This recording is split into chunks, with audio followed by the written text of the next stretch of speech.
उनसे आप 10 चीज़ें 10 से ज़्यादा चीज़ें पकड़ सकते हो कि लास्ट डे का जो ज़ोन रहा है, बहुत रिलेट कर पाओगे आप उससे मार्केट को। ठीक है? क्योंकि ये रिजेक्शन जो आप ये देख रहे हो यहाँ पे, ये रिजेक्शन लास्ट डे के रिजेक्शन से या उससे मैच करेंगे। ये जो यहाँ का रिजेक्शन है ये मैच करेगा। ये जो लेवल है यहाँ से बाइंग क्यों हो रही है ये भी आपको मिल जाएगा। तो ये सब आप लास्ट डे के उससे मैच कर पाओगे। ठीक है? तो ये आपको देखना पड़ेगा खुद से। ठीक है?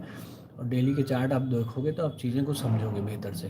ठीक है? ट्रेडिंग का ये शॉर्टकट है। मैं अगर आप शॉर्टकट की बात करो, ये ट्रेडिंग का शॉर्टकट है। ठीक है? कि कुछ नहीं करना आता आपको तो लास्ट डे के जोन आप आइडेंटिफाई करो, या ऐसे जगह देखो, ऐसे रेजिस्टेंस सपोर्ट देखो जहाँ पे लास्ट डे का हमारा देखो कि मार्केट में क्या कर रही थी, लास्ट डे का जो हमारा मार्केट थी वहाँ पे कर क्या रही थी।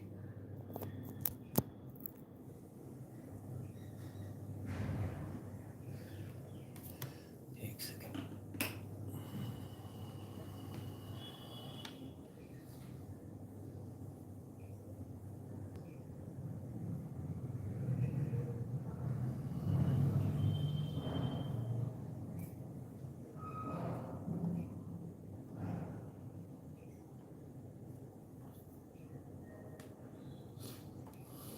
ठीक है, आई होप चार्ट आपको विजिबल होगा प्रॉपर।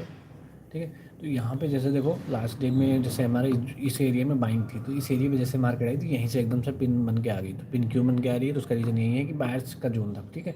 अब जैसे आज का था रेंज बाउंड, जब रेंज बाउंड या कंसोलिडेट होती है मार्केट, तो जब छोटी रेंज में मार्केट ट्रेड करती है, तो जो छोटी रेंज के हमारे रेजिस्टेंस सपोर्ट एरिया होते हैं, फिर उनके बेस पे वो ट्रेडिंग होती है मोस्टली। ठीक है? इसमें ज़्यादा क्वांटिटी से ट्रेड करना ज़्यादा अच्छा होता है, कम क्वांटिटी से ट्रेड करना बिल्कुल ही फूलिश वो होता है। कि कम क्वांटिटी वाले जैसे ट्रेडर हैं उनको, रिटेलर को इनमें नहीं घुसना चाहिए। बहुत ज़्यादा क्वांटिटी है तब आप ट्रेड करो तो ठीक है, अदरवाइज इसमें ट्रैप होते रहोगे, स्टॉप लॉस बार बार हिट होता है। तो रेंज बिना रेंज वाली मार्केट में रिटेलर को ट्रेड करने से बचना चाहिए। से कैपिटल बचाओ, उस दिन ट्रेड कम करो या ना करो।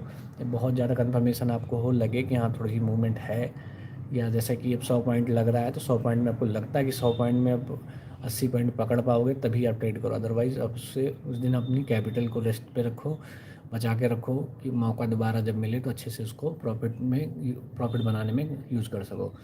तो यहाँ पे क्या है कि मार्केट जो है अप साइड जा रही है। यहाँ पे देखो, यहाँ पे बार बार रिजेक्शन दिया है। ठीक है? रिजेक्शन देने के बाद देखो मैंने आपको बताया कि पिन जो अपर साइड बनती है रेजिस्टेंस के पास बनती है, तो वो पिन काफ़ी इंपॉर्टेंट होती है और वो पिन हमें देखनी होती है। उसके बाद देखो एक बड़ी कैंडल बनी, लेकिन बड़ी कैंडल को तुरंत रिजेक्ट किया, क्योंकि देखो ये बायर्स यहाँ से बायर एक्टिव थे।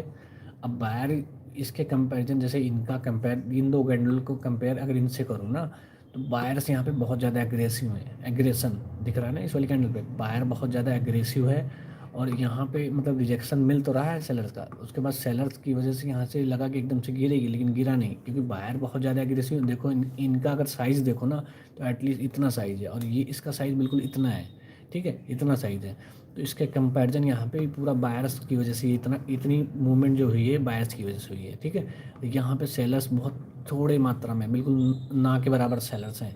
तो इस वजह से क्या हो रहा है कि यहाँ पे सेलर्स ने थोड़ा सा तो वो करा, या फिर प्रॉफिट बुकिंग हुई। इसको प्रॉफिट बुकिंग की वजह से भी गिरती है और सेलर की वजह से भी गिरती है, यानी कि जो जिन्होंने ऑर्डर लिया यहाँ पे कट निकल रहे हैं, और कुछ होंगे कि यहाँ पे सेलिंग कर रहे हैं, जिनको लग रहा है कि यहाँ से मार्केट डाउन जाएगी। तो दो टाइप के लोग यहाँ पे हो सकते हैं। तो उसके बाद क्या होगा कि मार्केट यहाँ से गिरी थोड़ी सी, उसके बाद फिर से बाहर से एग्रेसिव थे, बहुत ज़्यादा थे। तो जो लोग एंट्री नहीं कर पाए उन्होंने यहाँ से एंट्री ली, और यहाँ पे एंट्री ली थी, इस वजह से इतनी बड़ी कैंडल बनी, तुरंत तुरंत एक इतनी बड़ी कैंडल बनी। और इस कैंडल ने इसको पूरा को शैडो कर लिया, मतलब ये कैंडल इसी में आ गई। मतलब जितना यहाँ पे जितने लोग निकले उसके ज़्यादा या उसके बराबर लोग यहाँ पे एंटर कर गए, तो ये पूरी ओवर शैडो हो गई। 2-3 कैंडल के बराबर एक कैंडल आ गई। ठीक है? और यहाँ पे दोबारा से देखो, ये कैंडल जो ट्रेड हुई, ये रेंज जो ट्रेड हो रही है, इस कैंडल के ऑलमोस्ट 50% के अंदर ही ट्रेड हो रही है। दोबारा से फिर मार्केट ने ट्राई किया, लेकिन इस लेवल में ज़्यादा सेलर्स एक्टिव थे। यहाँ पे भी एक बार देखो सिम्टम दिख गया था सेलिंग का, दोबारा से फिर यहाँ पे बायर्स आगे नहीं बढ़ पा रहे हैं। हाई तो लगाया लेकिन यहाँ पे फिर फेल हो गए। ठीक है? फिर फेल हो गए। अब यहाँ पे क्या कर रहे हैं, पहले यहाँ सेलिंग दिखी, फिर यहाँ सेलिंग दिखी। तो ये जब दो नियर बाई के सेलर्स जोन आ गए, मतलब 1 2 3, दो क्या तीन ही आ गए यहाँ पे, देखो 1 2 3 आ गया, यानी कि अब ये यहाँ पे पता लग गया कि अब इस एरिया से मार्केट में सेलर का थोड़ा सा स्ट्रॉन्ग है। यहाँ पे सेलर सेलर का स्ट्रॉन्गनेस दिख रहा है। तो सेलर जैसे स्ट्रॉन्ग है तो इसलिए यहाँ पे यहाँ पे first attempt, second attempt, third attempt, यानी तीसरे अटैम्प्ट में सेलर विन हो गए। ठीक है, यहाँ पे बायर